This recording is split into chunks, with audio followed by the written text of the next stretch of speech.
Okay, Recording in progress.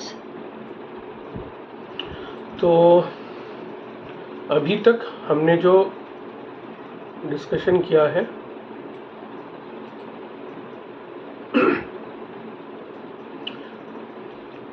ठीक है, मैं एक बार छोटा सा रिकैप कर देता हूँ।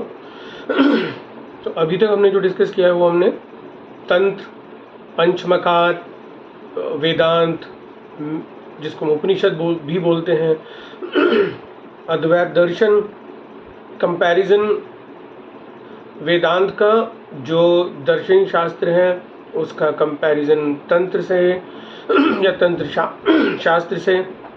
हमने आगम और निगम की बात की थी, शैव आगम की बात की थी, पंचकोश की बात की थी, स्पिरिचुअलिटी, इंट्यूशन, कुंडलिनी जागरण करना, कुंडली अवेकनिंग। हमने कहीं कहीं पे हमने चक्रों की भी बात की थी ना। तो अब हम इसी चीज़ को आगे डिस्कशन करेंगे और मैं आपको कुछ और इसके रेल्म बताता हूँ तंत्र के बारे में। देखो, जब हमने तंत्र के बारे में हम बात करते हैं ना कि तंत्र कहाँ से आया, तंत्र की उत्पत्ति कहाँ से हुई, तो ये बात सभी को पता है कि वो शिव द्वारा माँ पार्वती को बताया गया और वो शैव आगम जाके एज ए शैव आगम वो प्रचलित हुआ। ओके, उसके अंदर फिर मैंने आपको बताया था कि ये नाथ संप्रदाय और वैष्णव संप्रदाय, शाक्त संप्रदाय, तो जिसमें वामाचार है ना, वाम मार्गी और दक्षिणा मार्गी, कौलाचार के बारे में बताया था, जहाँ पे पंचमकार के बारे में हमने बात की थी कि जो वाम मार्गी होते हैं वो पंचमकार को कैसे यूज़ करते हैं, और जो दक्षिणा मार्गी होते हैं जो हम बहुत हद तक हमें कह सकते हैं कि जो वैष्णव संप्रदाय से जो जुड़े होते हैं, यानी जो सात्विक पंचमकार जो साधना करते हैं, जिस तरीके से वो ईश्वर की उपासना करते हैं, वो पंचमकार अलग है। तो पंचमकार में हमने डिस्कशन ये भी किया था कि पंचमकार में कैसे विकार आया या तंत्रों में कैसे विकार आया। वज्रयान में, बौद्ध धर्म में मैंने आपको बताया था कि वज्रयान है, उसमें हीनयान, महायान, सहजयान है। हालांकि हमने उसको बहुत डिटेल में डिस्कस नहीं किया, बट आगे जैसे जैसे हम अपने कोर्स में आगे बढ़ेंगे तो मैं जब वेदों को और डिटेल में पढ़ाऊंगा तो हम वो भी डिस्कस करेंगे।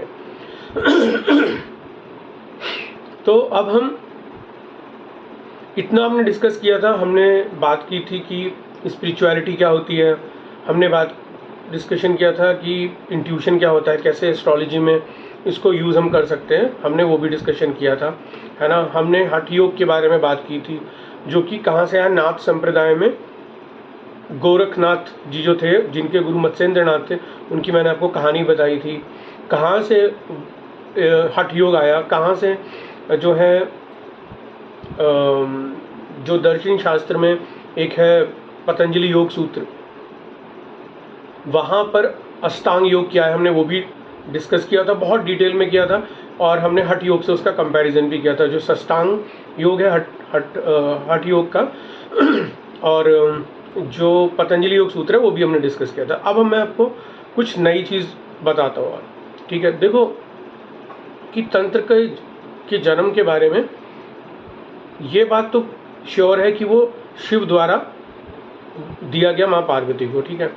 अब इसमें एक कहानी और है पुराणों में कि तंत्र को लेकर एक और संप्रदाय की बात की जाती है, जिसको कपालिक संप्रदाय बोला जाता है शैव दर्शन में, जो कि बाद में पशुपत मत है उसके अंदर वो आया, जबकि वो आना नहीं चाहिए था, मगर वो विकृत होकर उसको उसमें बोल दिया गया कि वो जो पशुपत मत है उसके अंदर वो आया, जबकि वो आना नहीं चाहिए था। क्योंकि जो कपाल या कपालिक की जब हम बात कर रहे हैं, कपाल क्रिया की बात कर रहे हैं, तो वो बेसिकली पंचमकारों से भरा हुआ है, यानी वाम मार्ग उसमें है, और वो जो वाम मार्गी होते हैं वो वाम साधना से करके वो बेसिकली पंचमकार यूज़ करते हैं, तो उसका गलत यूज़ होता है।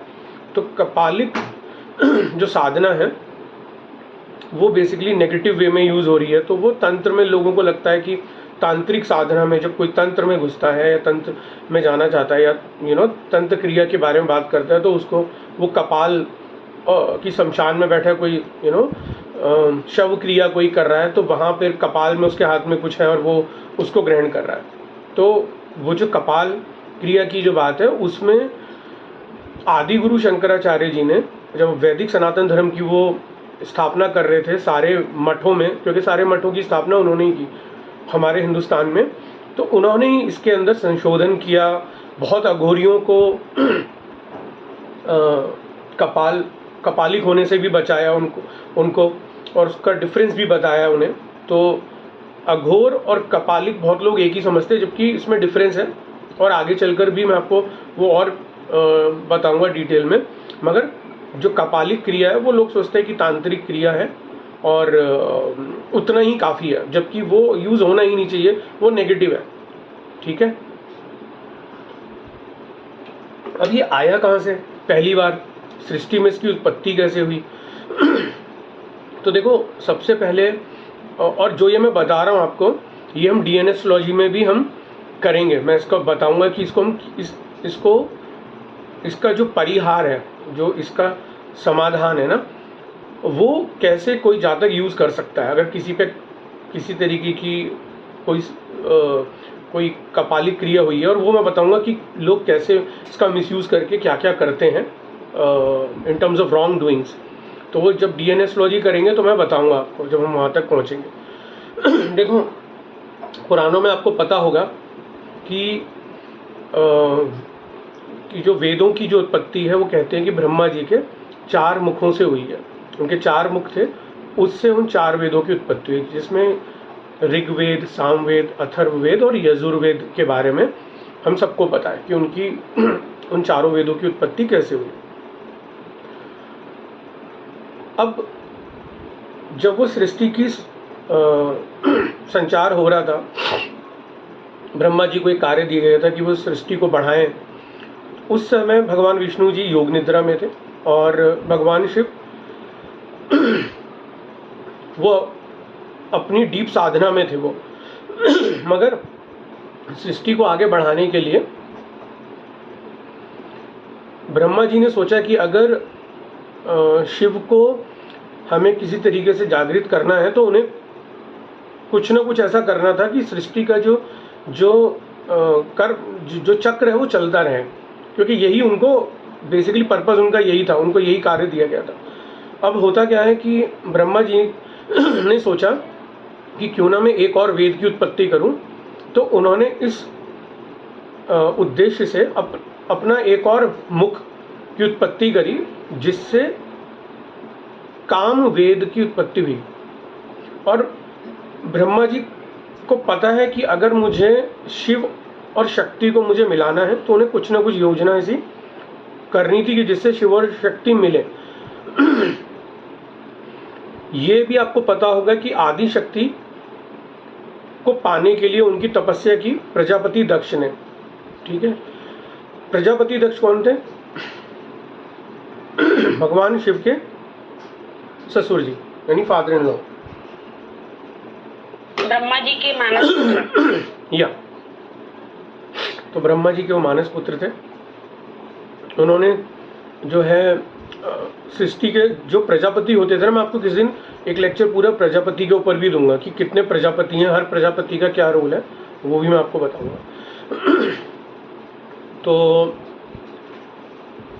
प्रजापति दक्ष ने तपस्या करी, जो शक्ति हैं उनको वरदान के रूप में पाया। उन्होंने बोला मैं पुत्री के रूप में आपके यहाँ पे जन्म लूँगी, बट उन्होंने एक शर्त रखी कि आप मेरा कभी अपमान मत करना, वरना मैं आपको छोड़ के चली जाऊँगी। ठीक है, तो एक तरफ उन्होंने तपस्या करी, वरदान भी ले लिया, दूसरी तरफ ब्रह्मा जी एक योजना भी चला रहे हैं कि कैसे मैं शिव और शक्ति को मिलाऊँ, क्योंकि शिव और शक्ति के मिलने से ही जो है प्रकृति जो आगे बढ़नी है, जो सृष्टि आगे बढ़नी है, वो रुक जाएगी अगर वो नहीं करेंगे। तो इसके लिए उन्होंने वो जो योजना चलाई वो क्या थी कि एक 5वें वेद की उन्होंने उत्पत्ति करी अपने 5वें मुख से, जो कि उस कामना से की किया कि भाई इसमें विकार होंगे, उस काम भावना से किए कि उसमें विकार होंगे, ये सोचकर उन्होंने किया, तो काम वेद का जन्म हुआ। ठीक, और वो काम जो था वो उस मुख से, मतलब इस तरीके से वो आ रहा था कि उसमें वो बेसिकली वो क्या कर रहे थे कि भगवान शिव के बारे में कुछ न कुछ ऐसा भी बोल रहे थे जो कि भगवान शिव को जब अपनी साधना में पता चला कि अगर इस काम वेद की उत्पत्ति हो जाएगी तो कुछ न कुछ सृष्टि में विकार आएंगे। तो उन्होंने क्या किया, भगवान शिव ने उन्होंने क्रोध भैरव को उत्पन्न किया और क्रोध भैरव को बोला कि जाके उस ब्रह्मा जी का 5वां जो मुख है वो आप काट दो। तो क्रोध भैरव गए और उन्होंने उनका 5वां जो मुख था काट दिया, जिससे बेसिकली किसी न किसी तरीके से पंच मकार की उत्पत्ति होने वाली थी उस कामवेद के रूप में, जिसमें क्या आता, आपका मांस, मदिरा, मत्स्य, मैथुन, इस तरीके के विकार आते। ठीक है, तो इस कारण के तहत भगवान शिव ने क्रोध भैरव को उत्पन्न किया और क्रोध भैरव आए और क्रोध भैरव से 2 और भैरव का जन्म हुआ। एक तो थे कपाल भैरव और एक थे काल भैरव। तो 2 और भैरव का जन्म हुआ, और जब क्रोध भैरव ने उनका जो शीश धड़ से अलग किया तो उन्हें बेसिकली ब्रह्म हत्या दोष का पाप भी लगा। तो शिव ने बोला कि आप जाकर जो है इसका परिहार सिर्फ काशी में होगा। तो वो काशी में उन्हें भेजा और बोला कि तुम वहाँ रुकोगे, काशी के कोतवाल बन के रहोगे। और जो दूसरे थे जो काल भैरव थे, जो कि उज्जैन में जिसको हम कहेंगे कपाल भैरव, जिनको उज्जैन अवंतिका शहर में, उनको बोला कि तुम वहाँ रुकोगे। ठीक है, यानी कि महाकाल की कौन सी जगह है जहाँ पे समय से जहाँ पे हम काल की गणना करते हैं वो है शहर उज्जैन। अब महाकाल तो आपको पता है काल से परे है, यानी वो भूत भविष्य वर्तमान तीनों से वो परे हैं। तो वहाँ पर उन्होंने उसे अपने पास स्थापित किया और वहाँ पर कपाल भैरव को जगह मिली। तो बेसिकली क्या है कि यहाँ से कपालिकों का जो एक संप्रदाय है ना, उसने कहीं ना कहीं जन्म लिया कपालिकों का।